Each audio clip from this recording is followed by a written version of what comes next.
क्या ब्राह्मण थे असदुद्दीन ओवैसी के पूर्वज? क्या है ओवैसी का पाकिस्तानी कनेक्शन? आइए दोस्तों, इन सारे सवालों के साथ साथ ओवैसी की जीवनी के बारे वीडियो में जान लेते हैं। 24 दिसंबर 2012 लोकसभा चुनाव में प्रधानमंत्री पद के लिए नरेंद्र मोदी के नाम की चर्चा होने लगी थी।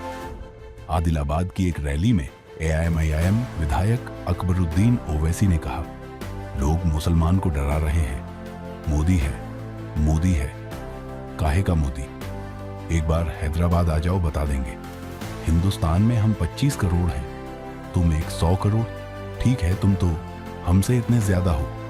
15 मिनट पुलिस को हटा लो, हम बता देंगे कि किसमें दम है, कौन ताकतवर है। इस भड़काऊ बयान पर अकबरुद्दीन के खिलाफ देशद्रोह समेत कई धाराओं में केस दर्ज हुआ। देश भर में गिरफ्तारी की मांग उठ रही थी। तभी उनके भाई असदुद्दीन ओवैसी ने मोर्चा संभाला और अपने प्रतिद्वंदियों को जवाब देकर मामले को शांत कर दिया। दोस्तों, असदुद्दीन बहुत ही पढ़े लिखे और इस्लाम के विद्वान हैं, इसलिए आज मुस्लिम समुदाय के अलावा भी लोग उन्हें पसंद करते हैं। 13 मई 1969 को हैदराबाद में पैदा हुए असदुद्दीन ओवैसी राजनीति में आने से पहले लंदन से कानून की पढ़ाई कर रहे थे। जब वह लौटे तो उनके पिता सलाहुद्दीन ओवैसी पार्टी एआईएमआईएम के अध्यक्ष थे। अपने पिता की तरह सलाहुद्दीन ने भी 1984 में बेटे असदुद्दीन ओवैसी को राजनीति में उतारने का फैसला किया। इस साल वह पहली बार चारमीनार विधानसभा क्षेत्र से चुनाव लड़े और जीत गए। 1999 में उन्होंने दोबारा उसी विधानसभा क्षेत्र से भारी मतों से जीत हासिल की। 2004 में पहली बार ओवैसी अपने पिता के बाद हैदराबाद लोकसभा सीट से चुनाव लड़े और जीत गए।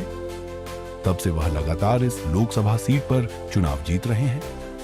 2008 में बिना किसी विरोध के असदुद्दीन ओवैसी को एआईएमआईएम का अध्यक्ष बना दिया गया। वरिष्ठ पत्रकार उमर फारूक एक इंटरव्यू में कहते हैं कि असदुद्दीन ओवैसी हर मंच पर मुसलमानों की समस्याओं से जुड़े सवाल उठाते हैं।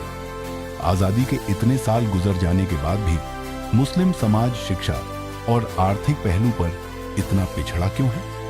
मुस्लिम युवाओं को लगता है कि उनके हक में ये सवाल उठाने वाले ओवैसी इकलौते नेता हैं। यही वजह है कि उनकी सभाओं में लोगों की भीड़ उमड़ती है। मुस्लिमों के हक में आवाज उठाते वक्त वह कई बार ऐसा बयान दे देते हैं जिसकी वजह से उन्हें सांप्रदायिक नेता भी कहा जाने लगा है। सलाहुद्दीन के समय में एआईएमआईएम आंध्र प्रदेश, तेलंगाना, महाराष्ट्र और कर्नाटक के इलाकों में सक्रिय थी, मगर असदुद्दीन ने इसे राष्ट्रीय पहचान दिलाई। एक इंटरव्यू में असदुद्दीन ओवैसी कहते हैं कि जिंदगी में मुकद्दर के फैसले आप और हम नहीं तय करते हैं, इसे ऊपर वाला तय करता है। ये सही है कि जवानी में मैं क्रिकेटर बनना चाहता था। 1994 में विजय ट्रॉफी को याद करते हुए ओवैसी ने कहा कि इस टूर्नामेंट में मैं उस्मानिया यूनिवर्सिटी की तरफ से खेल रहा था, जबकि देश के मशहूर क्रिकेटर वेंकटेश प्रसाद बेंगलुरु टीम से खेल रहे थे। ओपनिंग गेंदबाजी करते हुए इस मैच में मैंने 6 विकेट लिए और वेंकटेश प्रसाद के खाते में सिर्फ 2 विकेट आए। मेरा साउथ जोन यूनिवर्सिटी टीम के लिए सिलेक्शन हुआ, लेकिन वेंकटेश प्रसाद का सिलेक्शन नहीं हुआ। हालांकि बाद में मेरे वालिद ने मुझसे कहा कि पढ़ने पर ध्यान दो। उन्होंने मुझे पढ़ने के लिए लंदन भेज दिया। इस तरह मेरा क्रिकेटर बनने का सपना पीछे रह गया। लंदन से लौटा तो पिता के कहने पर मैं राजनीति में आ गया। ओवैसी ने थोड़ा ठहर कर कहा कि देखिए, जिंदगी एक सफर है, ये किस मंजिल और राह पर लेकर आपको जाती है ये आप भी नहीं जानते हैं। असदुद्दीन के छोटे भाई अकबरुद्दीन का जन्म 1970 में हुआ था। जब असदुद्दीन लंदन में कानून की पढ़ाई कर रहे थे, तब अकबरुद्दीन अपने पिता के साथ अक्सर राजनीतिक जलसों में जाया करते थे। पिता सलाहुद्दीन चाहते थे कि अकबरुद्दीन मेडिकल की पढ़ाई पूरी कर डॉक्टर बने, लेकिन अकबरुद्दीन ने बीच में ही पढ़ाई छोड़ दी। इसी दौरान सलाहुद्दीन को पता चला कि अकबरुद्दीन का एक ईसाई लड़की से इश्क चल रहा है। टाइम्स ऑफ इंडिया की एक रिपोर्ट के मुताबिक इस घटना के बाद पिता और पुत्र के रिश्ते में तल्खी आ गई। 1995 में परिवार के खिलाफ जाकर अकबरुद्दीन ने अपनी गर्लफ्रेंड सबीना से शादी कर ली। करीब 3 साल बाद 1998 में सलाहुद्दीन की सेहत लगातार गिरती जा रही थी। इसी दौरान कभी ओवैसी परिवार के वफादार रहे अमानुल्लाह खान ने परिवार का साथ छोड़ मजलिस बचाओ तहरीक पार्टी बना ली थी। 1999 के विधानसभा चुनाव होने थे और अमानुल्लाह पिछले 5 बार से चंद्रयानगुट्टा सीट पर जीत रहे थे। सलाहुद्दीन को लगा कि उनका बेटा अकबरुद्दीन ही अमानुल्लाह को हरा सकता है। एक रोज सलाहुद्दीन ने गिले शिकवे भुलाकर बेटे अकबरुद्दीन को मिलने के लिए बुलाया। पिता और बेटे के बीच मुलाकात हुई और सारे विवाद सुलझा लिए गए।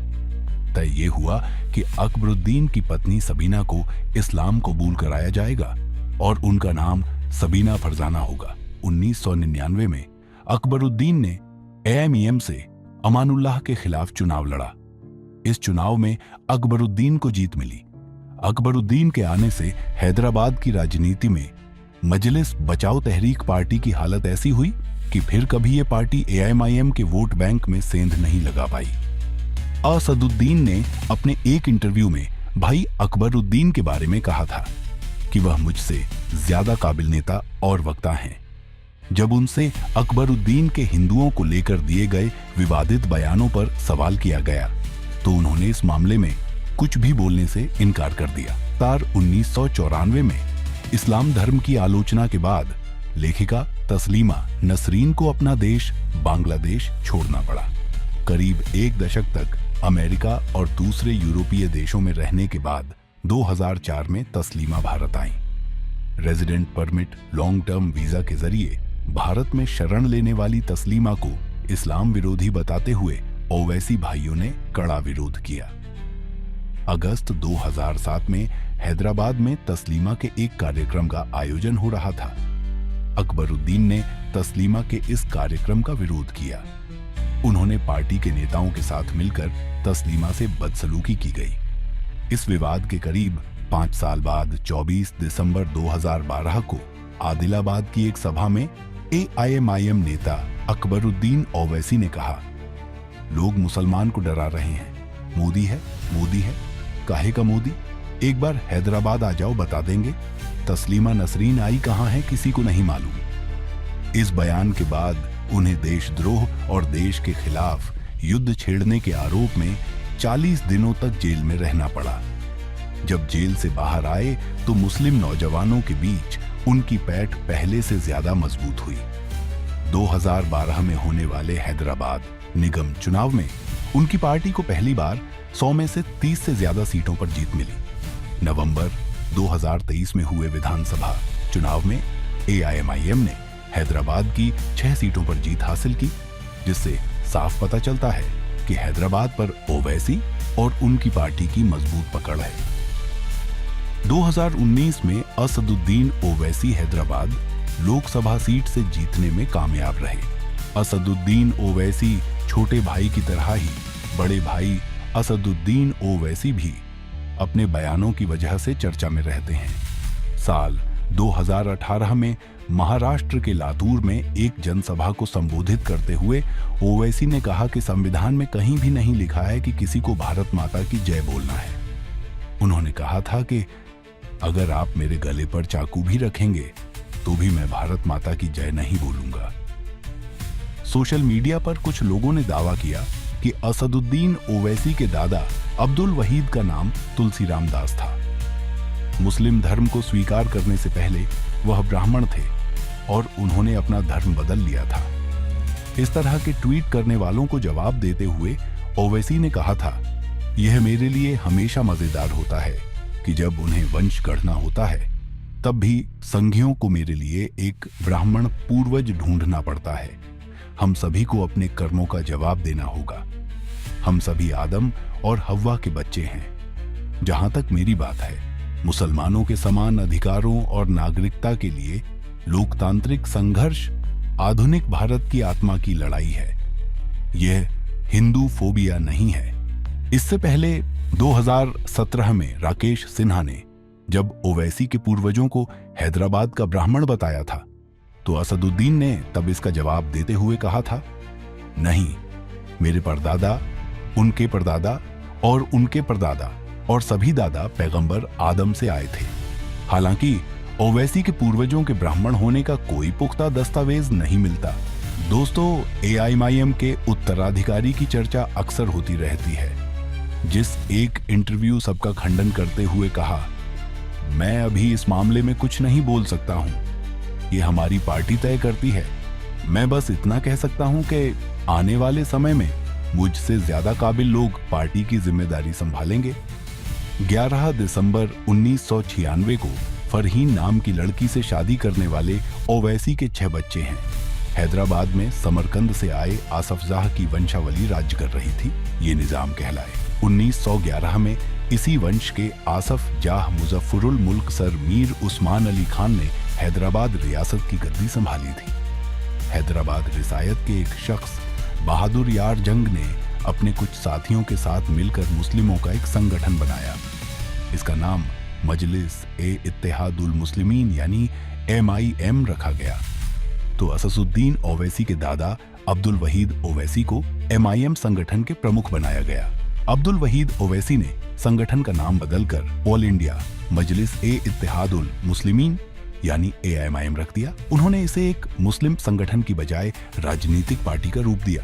AIMIM का पार्टी संविधान नए सिरे से लिखा गया। 1957 के बाद से ओवैसी परिवार की तीसरी पीढ़ी का पार्टी पर दबदबा है। तो दोस्तों, ये तो थी ओवैसी ब्रदर्स और उनकी पार्टी की कहानी। आपको ये कहानी कैसी लगी कमेंट करके जरूर बताएं। धन्यवाद।